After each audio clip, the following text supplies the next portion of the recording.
Pretty solid, pretty good energy. Obviously, we got some new things rocking on both sides of the ball, so we got to be able to execute them on game day. Coach, in facing stellar defenses, top 20 defenses in the country these last 3 weeks, how have you navigated from week to week, just trying to go against these stellar defenses? Yeah, it's trying to change up. You can't do the same thing back-to-back weeks versus really good teams. Eventually we want to be a team that does the dictating too, which means we do what we do, we change up how we run the plays that we run, and then defenses have to change for us. We're not there yet. We're not an offense that can just, a team's going to change for. So we've got to be able to adapt and change ourselves, and that puts more, pressure on being able to learn new things throughout a week, because you got to be able to find advantages other than just, hey, we've got good numbers, leverage, and grass.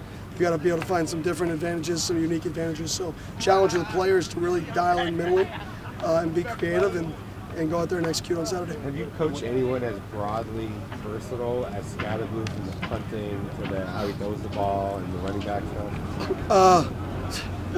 There's only one other guy.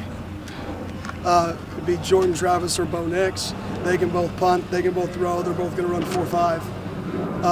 So probably not going to be as downhill of a runner as him, so I guess the answer is Scat. But from just an athlete perspective, that can kind of do it all. I was joking the other day, if Scat was 6'1", he'd probably be a quarterback. So. Speaking of quarterbacks, I know you talked about Bo Nix yesterday, him getting rid of the ball, but what's the biggest challenge to simulate him to the defense? I think what I said, the ability to get rid of the ball fast, so it's hard to pressure him because he gets rid of the ball fast. But if you don't pressure him, his ability to extend plays. So it's like half dozen one, half dozen another. Why do we keep blitzing him? He keeps throwing hot. All right, well, he keeps scrambling. Why don't we blitz him? So it's just one of those games that you have to have really, really timely calls. They have to not be easy to see, and you have to confuse them, which every team's tried to do this year, and nobody's been able to execute.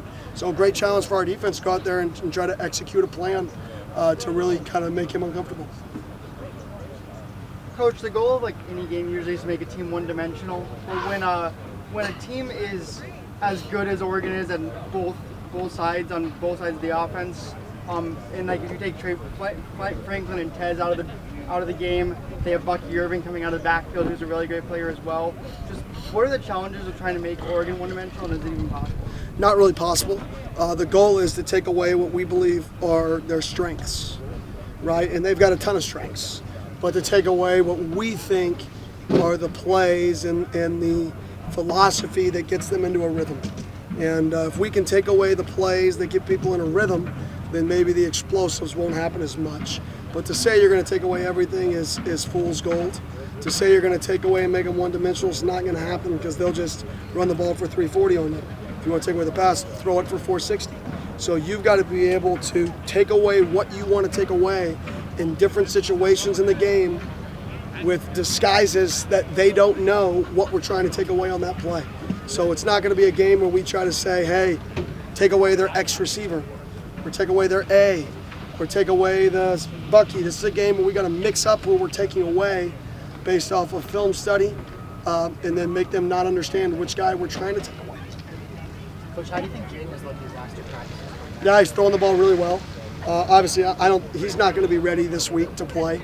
Our goal is just to continually get him back and ready. I mean, he could be maybe an emergency guy, but I'm not going to throw him in there. I mean, he's practiced really 1 week of football as a true freshman. To say, hey, go get him, Tiger, like that ain't fair, right? That's not what I should do. So it's one of those scenarios where we're going to try to get him back more in a rhythm. But he's looked really good. He looks like he's getting back healthy. You just got to get out there and play football a little bit.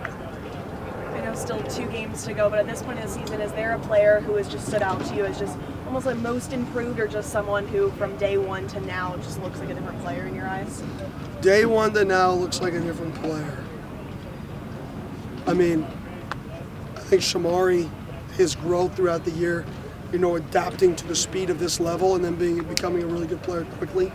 I would say Shamari's definitely one of them. BJ Green, but he started so fast, so it's hard to say BJ.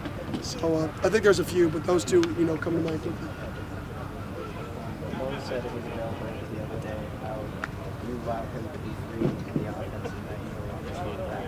How have you approached Trent and allowing him to fit into this offense that's helping him succeed? Yeah, I mean, what we're doing is not even close to what I did last year. I'm just going to be honest. So there's a lot of freedom for Trenton, a ton, but it's completely different types of freedom.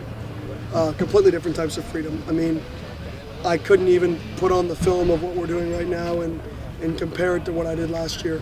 Different players, different scheme, different strengths. And so we definitely have changed pretty drastically, but Trenton still has a ton of freedom. You can see it throughout the game. So he's just got to continue to make good decisions with the football and with the pre-snap decisions that we do give him.